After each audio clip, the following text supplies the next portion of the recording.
संसद में भेजते तो करनाल और पानीपत की जनता की लड़ाई संसद में लड़ता, लेकिन लोगों ने जो वर्डिक्ट दिया उसे हाथ जोड़कर स्वीकार करता हूं। लेकिन अब करनाल और पानीपत की जनता की लड़ाई सड़कों पर लड़ेंगे, संसद नहीं तो सड़क ही सही, सड़कों पर और करनाल और पानीपत की जनता की लड़ाई लड़ेंगे।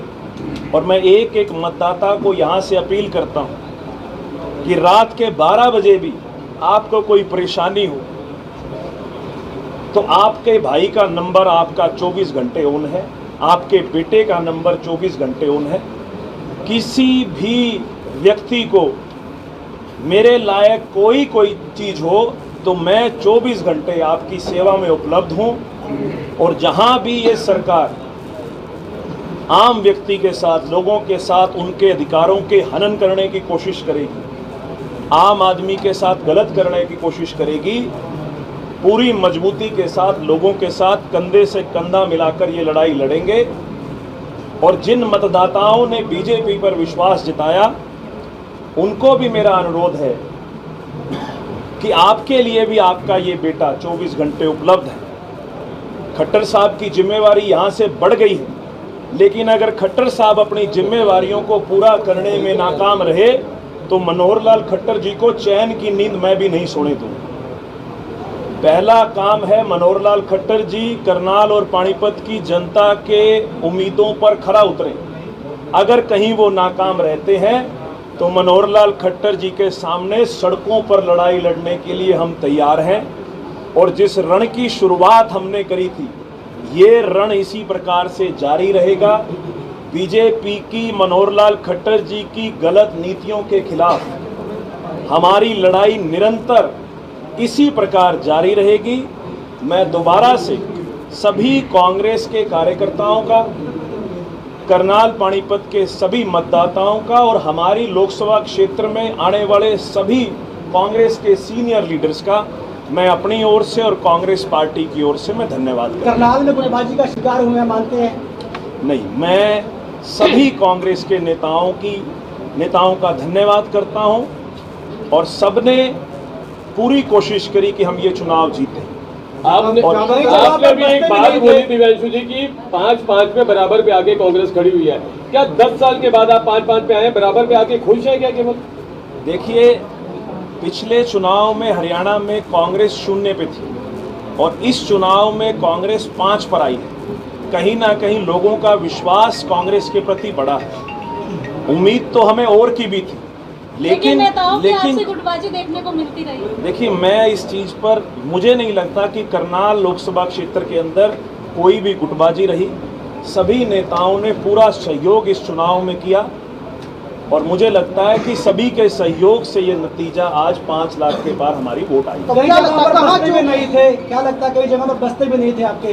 देखिए, ऐसा इक्की दुक्की जगह सुबह 7 बजे मेरे पास भी खबर आई थी जी, लेकिन वो आधे घंटे के अंदर जो है हमने अपने लोगों को कहकर वहाँ बस्ते भी लगवाए और बड़ी मजबूती से चुनाव लड़ा। आप ये बताइए कि कई ऐसे गांव थे जहाँ बीजेपी के बस्ते लोगों ने नहीं लगने दिए, आप उन बातों का भी जिक्र कीजिए। कई गांव ऐसे थे जहां पर लोगों का बीजेपी के प्रति इतना विरोध था कि उन्होंने गांव के अंदर बीजेपी के बस्ते भी नहीं लगे। ईवीएम का रोया गया, लेकिन आपको क्या लगता है ईवीएम आपकी बात ठीक थी?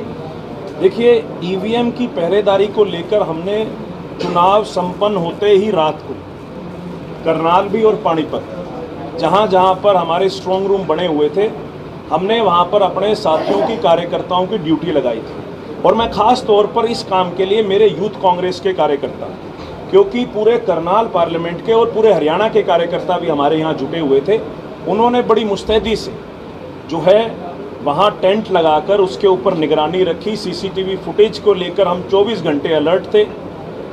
लेकिन अंदर अगर कुछ हो मैं उसमें कह नहीं सकता, लेकिन ईवीएम के साथ इस पूरे प्रोसेस के अंदर काउंटिंग तक कोई इस प्रकार की छेड़खानी नहीं हुई और मैं खास तौर पे इस सहयोग के लिए प्रशासन का धन्यवाद। दिव्यांशु जी, लगता है अगर टिकट चाहे विधानसभा की बात करें, लोकसभा की टिकट अगर पहले मिलती तो हो सकता है मुख्य मनोहर लाल खट्टर को इतनी बढ़त ना मिलती और क्या पता दोनों सीटें करनाल से कांग्रेस जीत जाती। देखिए, मुझे लगता है कि थोड़ा सा समय अगर मुझे मिलता, थोड़ा सा समय मुझे और मिलता तो नतीजे थोड़े बेहतर हो सकते थे, लेकिन फिर भी ये पार्टी का फैसला है। बड़े सीनियर नेता बैठकर कोई भी फैसला लेते हैं तो जो फैसला पार्टी ने लिया वो शर्माते हैं। क्या लगता विधानसभा है चुनाव की आज तैयारी करेंगे? दिव्यांशु जी आपने कहा था मैं कभी चुनाव हारा नहीं हूँ और मनोहर लाल को जोड़ा लेकर वापस भेज दूंगा। देखिए, मैंने अपनी पूरी कोशिश करी और हमारे सभी कांग्रेस के लीडर्स ने पूरी कोशिश करी, लेकिन लड़ाई आज गलत नीतियों के खिलाफ है। मनोहर लाल जी की गलत नीतियों के खिलाफ लड़ाई थी और मैंने उस लड़ाई को अपनी ओर से पूरी कोशिश करी। 103 बुखार में भी मैंने चुनाव लड़ा। लास्ट के एक हफ्ता मेरे को 103 बुखार था। रात को 3 बजे ड्रिप लगवाता था, सुबह 7 बजे फिर कैंपेनिंग में पहुंचता था। मैंने अपनी ओर से पूरी कोशिश करी, लेकिन जो लोगों ने फैसला दिया वो शर्माते हैं। उनका फैसला हाथ जोड़ के दिव्यांशु जी, स्वागत आपने लगातार भी एक बात बोली, सर देखा जा रहा था सभी कार्यकर्ताओं का साथ मिला, बारी बोलो। सभी कार्यकर्ताओं का साथ मिला, लेकिन वहीं आप ही के पार्टी के उम्मीदवार त्रिलोचन जी बैठे हैं, उनके द्वारा यह आरोप लगाया गया कि पीठ में छुरा भोंका गया। क्या कांग्रेस पार्टी में आपस में द्वंद्व चल रहा है इस तरह का? देखिए, मुझे लगता है कि इस बात के लिए आप त्रिलोचन जी से अलग से प्रतिक्रिया ले तो बेहतर है, लेकिन मैं ये कहता हूँ कि जितना मैंने चुनाव लड़ा, सभी नेताओं ने एक पॉजिटिव रोल अदा करते हुए इस चुनाव के अंदर मेरी मदद की। सर लगातार देखा जा रहा था कि भाजपा में सर लगातार देखा जा रहा था कि कांग्रेस भाजपा में खामियां गिनवा रही थी। क्या लगता है कहाँ चूक रहे हैं? देखिए, चूक तो अभी विश्लेषण, क्योंकि बूथ वाइज रिजल्ट आएगा, हम उसको ऑब्जर्व करेंगे। उसके बाद एक डिटेल प्रेस वार्ता भी करेंगे कि कहाँ कमियां रहेगी, क्योंकि कल चुनाव के नतीजे आएंगे। 9 की 9 विधानसभाओं में बूथ पर कहाँ कमियां रहेगी, उसको विश्लेषण करने के बाद चुनाव भी लड़ेंगे आने वाले समय में। देखिए, मेरा अभी इसके ऊपर कोई जवाब नहीं है। ये पार्टी का फैसला है।